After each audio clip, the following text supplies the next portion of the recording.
자, 오늘 어버이 주일에 드리는 말씀은 자녀의 마땅한 모습이란 제목으로 말씀을 드립니다.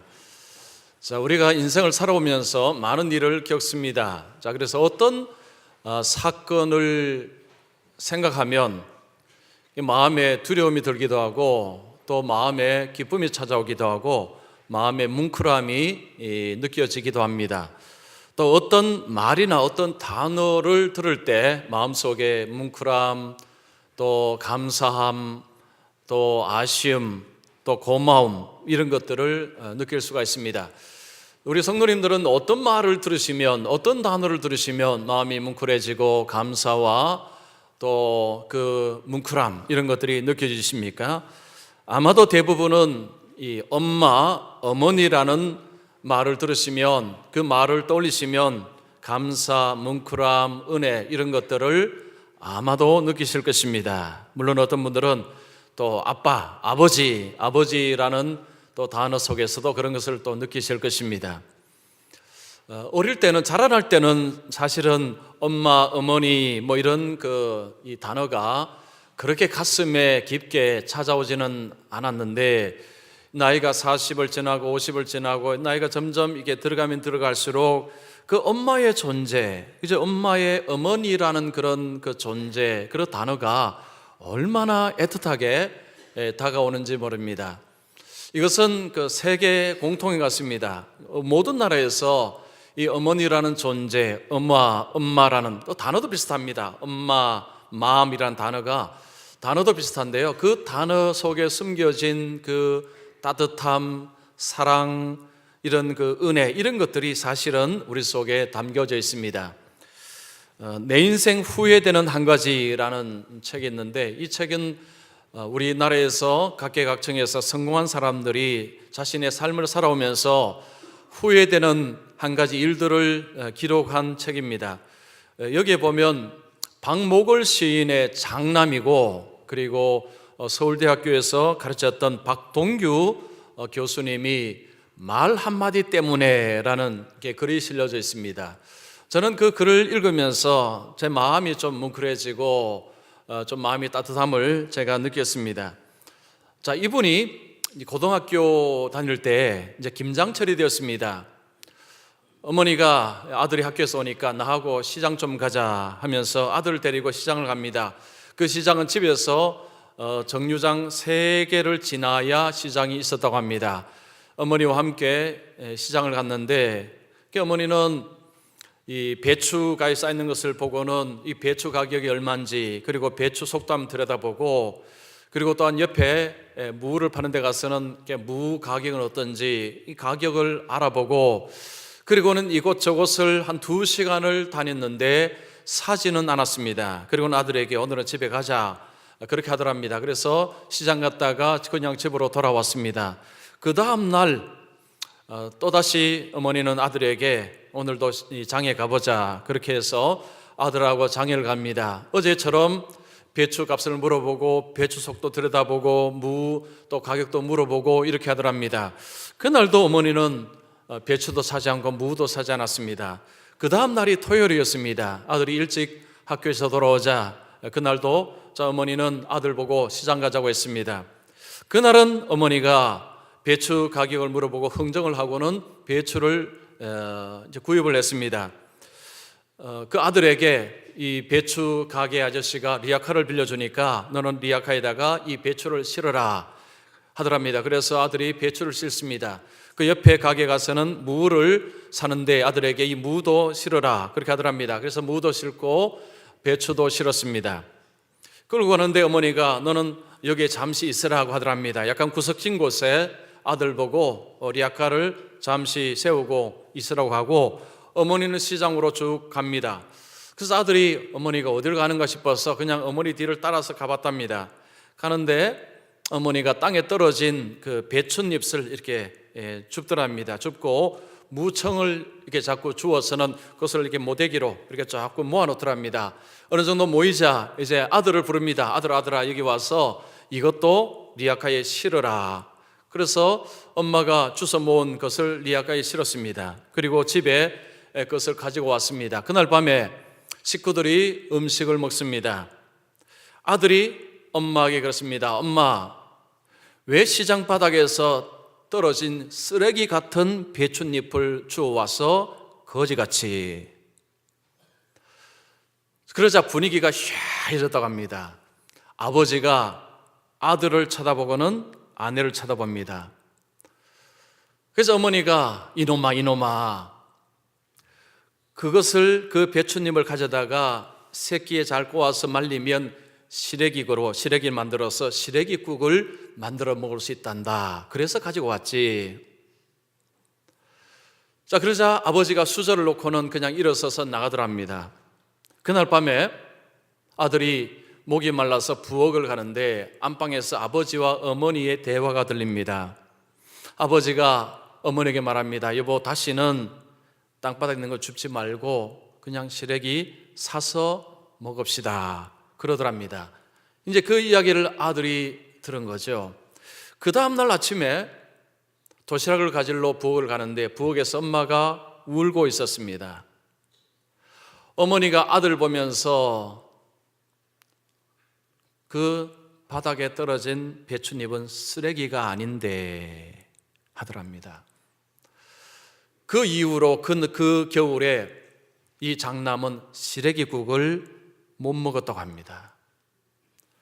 5 자녀를 키우기 위해서 그 땅바닥에 떨어진 그 배춧잎을 주워와서 그것을 말려서 시래기국을 끓이는데 자신은 속에도 없는 말을 툭 던졌던 것입니다. 쓰레기, 그리고 거지같이. 마음에도 없는 말, 어머니가 얼마나 고생하는 줄 뻔히 알면서도 그냥 툭 내뱉은 것입니다. 그것이 엄마의 가슴에 탁 꼽혔다는 것을 이 아들이 알고는 시래기국을 먹을 수가 없었다고 합니다. 그리고 이제는 이번 연세가 많아지고 물론 어머님은 세상을 떠나셨죠. 혹 지금도 내가 한 말이 어머니의 가슴에 비수처럼 꼽혀 있지 않을까라는 생각 때문에 이게 거울을 보면서 자기 얼굴을 보면서 엄마 하고 이분이 종종 소리친다고 합니다. 자, 어머니, 엄마, 우리 성도님들 가슴 속에는 어떻게 남아 있습니까? 엄마, 어머니. 지금은 우리나라가 정말 부자 나라가 되었습니다. 이제는 풍족한 나라가 되었죠. 그러나 불과 30년 전만 해도 그렇지는 않았습니다. 지금 우리 연세 드신 우리 권사님, 집사님, 연세 드신 분들 70년대, 60년대, 70년대, 아니 80년대까지도 정말로 자녀들 양육할 때 절약하고 또 절약하고 또 절약했습니다. 외식이 어디 있습니까? 외식할 수가 없죠. 아끼고 또 아끼고 또 아껴야 했습니다. 아버지들은 어떻습니까? 아버지들은 그 자식들을 키우고 공부시키기 위해서 정말 피땀 흘려서 일을 했습니다. 멀리 중동 지방에 가서 그 대학교 아래서 일을 하고 그 번 돈을 집으로 붙여서 자녀들 공부를 할 수 있도록 그렇게 뒷바라지하고 한 분들이 우리의 아버지들 있습니다. 자, 이런 어머니, 아버지들 덕분에 이런 대한민국이 존재하고 지금 오늘 우리의 삶이 존재하는 것입니다. 자, 이런 부모님의 은혜, 이런 부모님의 사랑, 이 속에서 우리가 감사하며 오늘 어버이 주일 하나님의 말씀을 우리가 듣습니다. 자, 오늘 하나님께서 우리에게 예수 믿는 자녀들에게 이렇게 명령을 하십니다. 자녀들아, 모든 일에 부모에게 순종하라. 예수 믿는 자녀들에게 하나님께서 하시는 말씀은 부모에게 순종하라. 이 순종하라는 표현을 구약 성경에 보면 공경하라 이렇게 나옵니다. 출애굽기에 보면 내 부모를 공경하라. 이 공경하다는 것은 이 카베드라는 히브리어 단어입니다. 이 단어는 부모의 존재 가치를 인정하라, 영광되게 하다라는 의미가 있습니다. 하나님이 이스라엘 백성들을 광야로 인도하신 후에 애굽에서 그들을 구원하신 후에 그들과 언약을 맺었습니다. 그들에게 말씀하셨습니다. 10가지 계명을 주셨는데 그 중에 5번째 계명이 내 부모를 공경하라 라는 말씀입니다. 공경하라, 부모를 영광되게 하라. 부모의 존재의 가치를 인정하라. 이것이 하나님이 준엄하신 명령이었습니다. 자, 오늘 우리에게도 하나님께서 모세를 통해서 구약은 모세를, 신약은 바울을 통해서 하나님이 동일한 말씀합니다. 내 부모에게 순종하라. 내 부모를 공경하라. 이 말씀을 하십니다. 자, 이러면서 성경은 하나님께서 주신 말씀을 따라서 부모를 공경할 때 두 가지 일들이 일어난다고 이야기합니다. 자, 먼저 첫 번째는 부모님을 공경하면 하나님이 기뻐하신다. 자, 우리가 부모님을 공경할 때 하나님이 기뻐서 웃으신다라는 것입니다. 예수 믿는 사람은 구원받은 사람입니다. 자, 구원받았다는 것은 내 능력과 내 힘이 아니라 하나님의 은혜로 예수님의 십자가의 공로로 구원을 받았습니다. 성경은 나의 나 된 것은 이제는 나는 내 것이 아니라 주님이 나의 주인이시고 나는 주님의 소유물이라고 말씀합니다. 그러니까 소유권이 이전이 되었습니다. 주님의 은혜로 이제는 주님의 소유물이 되고 주님의 자녀가 되고 하나님의 자녀가 된 존재로서 우리 마음속에 생겨나는 자연스러운 마음이 무엇입니까? 하나님을 기쁘시게 하고 싶다는 것입니다. 여러분, 예수님을 진실로 믿는 사람, 주님의 은혜를 아는 분들의 마음속에는 이 마음이 자연스럽게 생겨납니다. 하나님을 기쁘시게 하고 싶다. 하나님을 기쁘시게 해드려야지. 이 마음이, 이건 누가 강요한 것이 아니라 누가 시킨다고 하는 것이 아니고 자연스럽게 생기는 마음입니다. 우리가 하나님을 기쁘시게 하고자 하는 열망을 품고 살아가는데, 그렇다면 어떻게 해야 하나님을 기쁘시게 할 수 있느냐? 오늘 뭐라고 말씀합니까? 내 부모에게 순종하라. 부모를 공경하라. 그리하면 하나님이 기뻐서 웃으실 것이다. 하나님이 기뻐하실 것이다. 기뻐하신다. 이 말씀을 합니다. 자, 그러면 우리가 어떻게 부모를 순종할 것인가? 자, 오늘 말씀에 모든 일에 라는 표현이 중요한 표현입니다. 여러분, 볼펜으로 모든 일에 한번 표시를 해보시기 바랍니다. 자녀들아, 모든 일에 부모에게 순종하라. 이 모든 일이라는 것은 내가 마음에 내키든지 내키지 않든지, 즉 부모가 내 마음에 들든지 들지 않든지 간에 상관없이 부모님을 부모님이라는 그 존재 가치를 인정해 주라. 그 말씀을 하십니다. 내 마음에 부모님이 내가 원하는 데 해주지 않으면 부모님께 순종하지 않고, 내가 원하는 걸 해주면 순종하고, 이렇지를 않다는 것입니다. 내 마음이 내키든지 내키지 않든지 간에 상관없이 부모님은 부모님으로서 존재가치 그대로 인정해주고 부모를 공경하라. 이것이 준엄하신 하나님의 말씀입니다. 어떤 책에 제가 이런 이야기를 읽었습니다. 미국의 텍사스 지역에 한 남성이 살고 있었습니다. 결혼을 했습니다. 자녀를 넷이나 낳았습니다.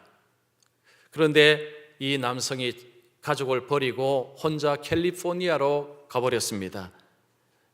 자기 유익을 위해서 가족을 버리고 떠난 것입니다. 아버지가 없는 가운데서 자녀 넷하고 어머니가 온갖 고생을 다하며 살았습니다. 시간이 흘렀습니다. 이 아버지가 이제 삶의 마지막 순간에 이르렀습니다. 유언을 남깁니다. 유언의 내용은 나를 내 고향 텍사스에 묻어달라는 것이 이 아버지의 유언이었습니다. 이 유언의 소식이 텍사스에 있는 자녀들에게 알려졌습니다. 그 자녀들이 분개를 합니다. 그 사람이 우리와 도대체 무슨 상관이 있단 말인가? 그 사람이 아버지로서 우리에게 한 게 도대체 뭐야? 그 사람이 떠난 뒤에 엄마와 우리가 얼마나 고생을 했는지 알기나 하나? 막 그러면서 자녀들이 분노하면서 불평을 쏟아냈습니다. 그때 장남은 불평하지 않았다고 합니다. 자, 장남이 농사를 짓고 있었는데 트랙터와 농기구를 전당포에 맡기고 돈을 받아서 캘리포니아로 갔습니다. 가서 아버지 시신을 모셔와서 그 고향에서 장례를 치루었습니다. 장례가 끝난 후에 동생들에게 이렇게 이야기했습니다. 성경에 내 부모를 공경하라 하셨지 어떤 부모라고 하지 않았다. 성경에는 내 부모를 공경하라고 했지 어떤 부모라고 말씀하지는 않았다. 무슨 이야기입니까? 부모님이 우리에게 얼마나 잘해주느냐 잘못해주느냐 이걸 가려가면서 공경하라고 하지 않았지 않느냐. 이 장남도 여러분 그 아버지가 뭐 좋겠습니까? 마음에 분노가 없겠습니까? 불평이 없겠습니까? 당연히 있겠지요. 그 마음속에 그 아버지에 대한 그런 이런 상처 때문에 그 분노가 분명히 있을 것입니다. 그러나 장남은 다르게 행동했습니다. 다른 동생들은 분노하면서 아버지를 저주했지만 그러나 장남은 하나님이 말씀하시기 때문에 나는 하나님의 말씀대로 따르겠다라고 하면서 그 부모님을 고향의 땅에서 장례를 치루어 주었다고 합니다. 여러분 살아오시면서 부모님으로부터 받은 상처가 아마 있는 분들이 계실 것입니다. 부모님이 좀 심하게 상처를 주고 그 상처 때문에 아마 오랫동안 가슴앓이, 아픔 이런 것들을 경험하신 분들도 분명히 계실 것입니다. 그러나 아마도 대부분은 부모님의 헌신, 사랑, 은혜 속에 지금의 이 자리까지 오셨을 것입니다. 보통의 부모는 자녀를 위해서 온갖 희생을 다합니다.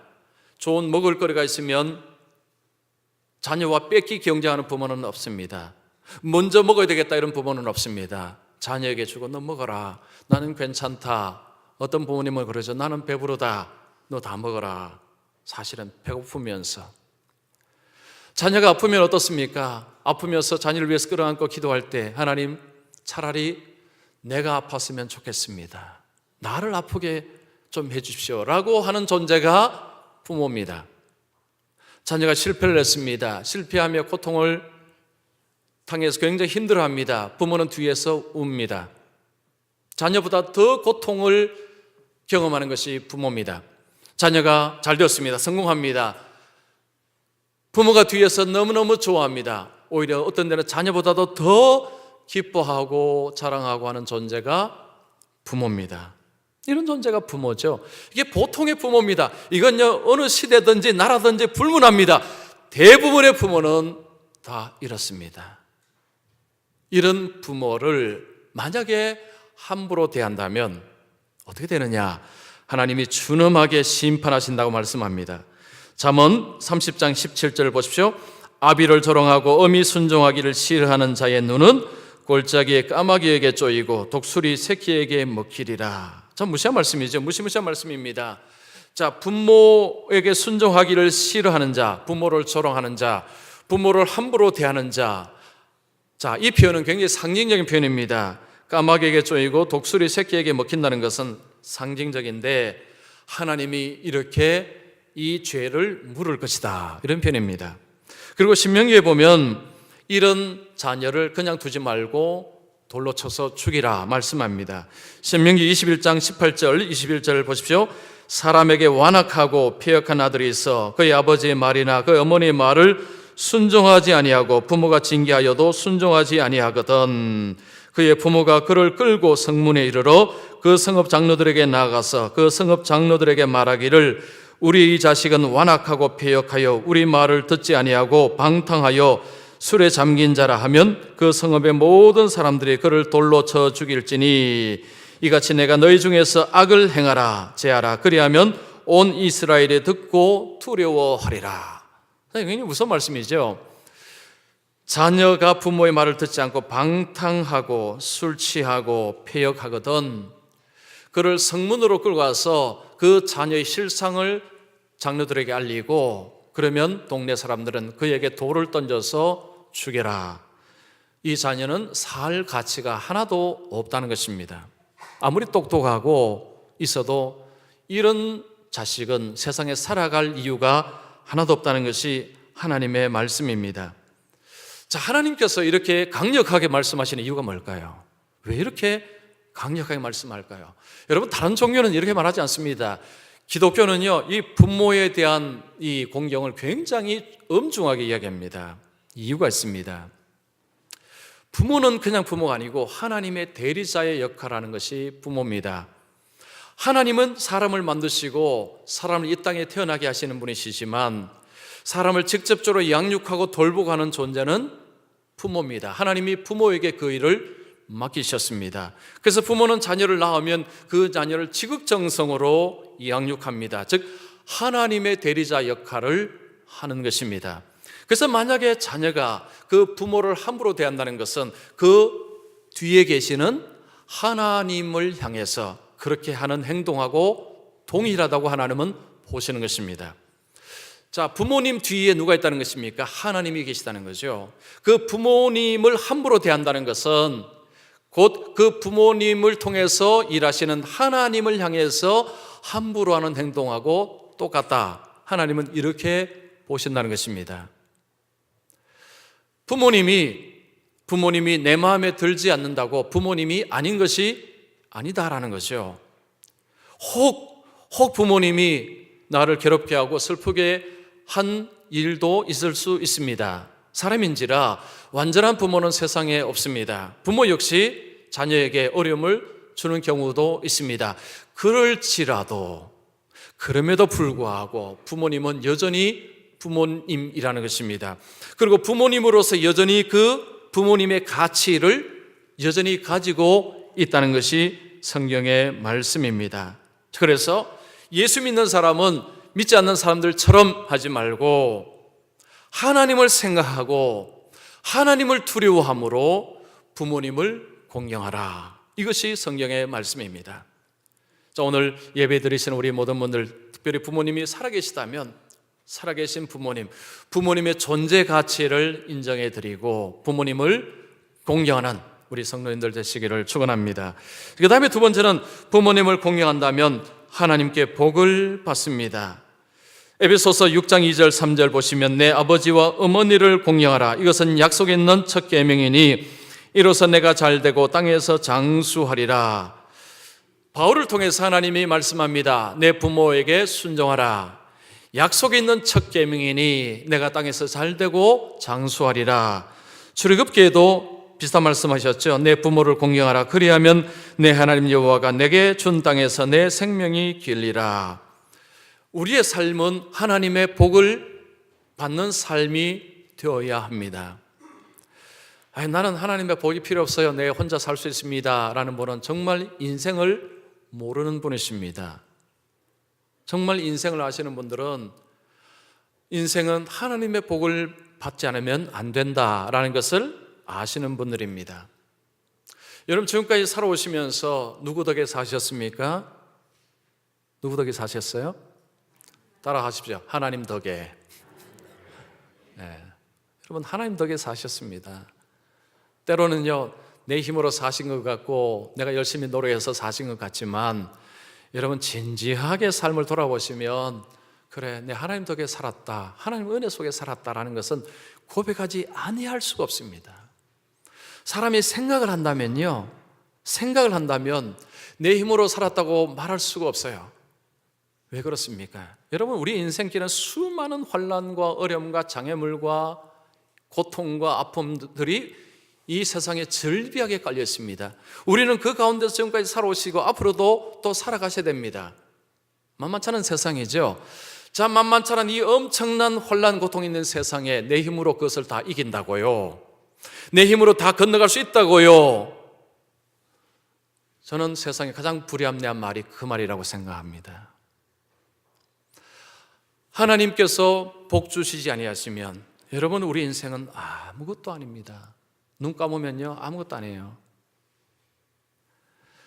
하나님께서 복 주시고 은혜 주실 때 우리가 기도하며 살고 우리가 뭔가를 만들어내고 하나님의 영광을 위해서 그리고 이 땅에 필요한 삶으로 살아갈 수가 있습니다. 자, 하나님은 약속하시죠. 내가 잘되고 땅에서 장수하리라.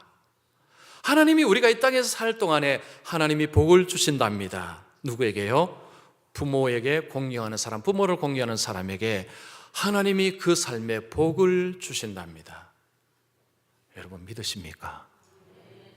이거 믿으셔야 돼요. 이거 정말 믿으셔야 됩니다. 하나님이 약속하셨습니다. 내 부모를 공경하라.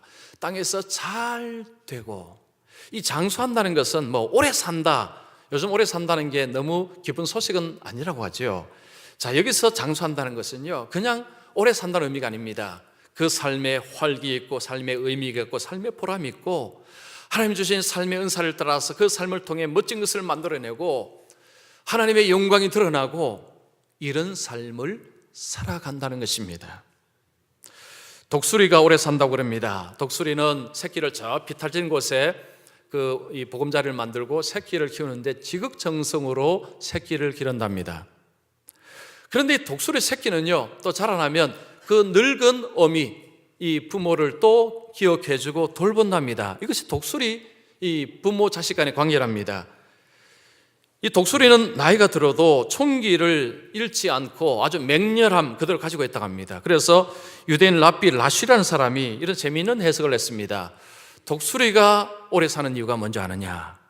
부모에게 잘했기 때문이다. 뭐 이런 해석도 했습니다.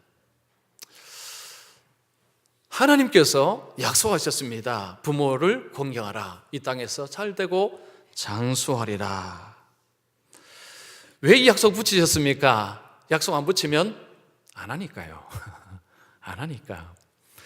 자녀를 사랑하라. 약속 안 붙여도 잘합니다. 누구든지 합니다. 그러나 부모를 공경하라. 이건 본능적으로 잘하는 것이 아니기 때문에 하나님이 약속을 붙이셨다는 거죠. 너가 안 하니까 내가 약속을 붙인다. 한번 해봐라. 자, 그런 것입니다. 이대근 씨가, 영화배우 이대근 씨 있죠? 이분이 이 어머니가 이제 몸이 아프셔서 누우셨을 때 대소변을 받았다고 합니다. 받을 때 그 냄새가 역겨워서 한 번은 얼굴을 찡그렸다고 합니다. 그러자 어머니가 웃으면서 아들에게 이런 말 했다고 합니다. 네가 어릴 때 네가 차고 있는 그 기저귀에서 구수한 냄새가 나서 나는 그 기저귀에 코에 대고 킁킁거린 적도 있단다. 이대근 씨가 그 말 듣고요, 충격을 받았다고 합니다. 뭐 입으로 효도했는데 자기 효도는 아무것도 아니다 라는 것을 그 어머니의 그 말 한마디를 통해서 깨달았다고 합니다. 여러분, 부모가 그렇게 하는데 자식은 부모만큼 잘 못하죠. 언젠가 우리 가족들과 함께 식당에 갔습니다. 식당에 갔는데 벽에 허무라는 이 시가 이렇게 걸려져 있었어요. 식당 주인이 걸어놓은 것 같았습니다. 한번 들어보십시오. 제 자식이 장난치면 싱글벙글 웃으면서 부모님이 훈계하면 듣기 싫은 표정이네. 제 자식의 오줌똥은 맨손으로 주무르나 부모님의 가르치심 불결하다 밥 못 먹고 과자 봉지 들고 와서 아이 손에 쥐어주나 부모 위에 고기 한 건 사올 줄 모르도다. 애완동물 앓으면 가축병원 달려가네. 늙은 부모 병이 나면 그러려니 태연하고 10자식 키운 부모 하나같이 키웠지만 10자식은 한 부모를 귀찮스레 여겨보내. 자식 위에 쓰는 돈을 아낌없이 쓰건만은 부모 위에 쓰는 돈은 한 푼 두 푼 따져보내. 제가 밥 먹으면서 그걸 보면서 스마트폰으로 이렇게 찍어놨습니다. 참 맞다. 그죠? 자녀하고 부모가 어떻게 이렇게 다른지요. 저도 부모로서는 자식을 위해서 막 그렇게 하면서 자식으로서는 부모를 향해서 그렇게 하지 못하는 모습, 이 글을 통해서도 저도 깨달았습니다. 요즘은 핵가족 하다면 핵가족화, 부모와 자식 간에 같이 안 살죠. 3대 같이 사는 가정이 요즘 드뭅니다. 그러다 보니까 부모의 존재감이 예전하고 많이 다르죠. 그래서 부모에 대한 효도라는 관념도 많이 바뀌고 있습니다. 자, 세상이 아무리 바뀌어도 하나님 말씀은 동일한 줄 믿습니다. 세상이 바뀌어도 하나님의 준엄하신 말씀은 시대를 불문하고 여전히 똑같은 가치를 가지고 있습니다. 하나님이 오늘 우리에게 말씀합니다. 내 부모를 공경하라. 내가 이 땅에서 잘되고 내가 장수하리라. 약속을 붙여서 우리에게 말씀하고 있습니다. 세상이 아무리 변해도 이 하나님의 말씀을 붙잡고 살아야 되는 것이 예수님 믿는 사람들입니다. 자, 부모님이 살아계시다면 저를 포함했어요. 저도 마찬가지고 부모님의 마음을 아프게 해드리고 함부로 말 한마디 하기보다는 말 한마디라도 좋은 말, 따뜻한 말, 힘이 되는 말씀 하는 것이 필요하죠. 그래서 우리가 그 부모님을 잘 섬기는 것이 곧 하나님을 잘 섬기는 길이고, 하나님이 뒤에서 기뻐하시고 하나님이 우리에게 복을 주십니다. 그래서 오늘 예배드리는 모든 분들, 주님 앞에 우리 부모님을 잘 섬겨서 이 땅에서 큰 복을 받아 누리시기를 축원합니다. 기도하겠습니다.